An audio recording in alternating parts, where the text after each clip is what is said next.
Hi, we are the Bradshaws. I'm Marcus. This is my wife, Gail Ann. We could not open half of our windows. It was so frustrating. They're warped. You can't open them. Let's look at this more holistically and start to look at the whole thing as a project. The goal would be that we want this to be the last set of windows we put in this house. When Carol walked in the door, right away I felt like we were really good friends. It was just so comfortable, and I just felt at ease, like we were going to be taken care of. Carol was unbelievably patient. There was no pressure.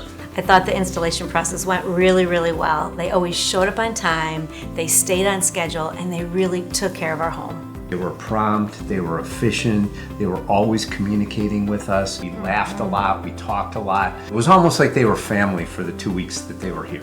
After the windows were installed, the first thing I noticed was light. The amount of light that comes in. It's absolutely beautiful. And I think maybe to add to that, the other thing is now the ease in which you can open the windows.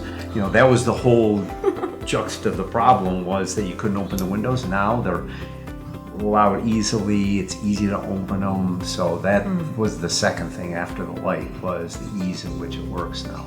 It's absolutely gorgeous. I feel like I'm in a new home. It's beautiful. Our overall experience with Next has been terrific. Every single person, from sales to marketing to the guys who put the windows in, were genuine and kind, and that made such a difference to me greatly. We would absolutely recommend Next to anyone who asks about windows. In fact, someone already did, and we told them all about you guys. The professionalism, the conscientiousness, the follow-through, everything about the process was professional. We are the Bradshaws, and we would highly recommend Next Door and Window.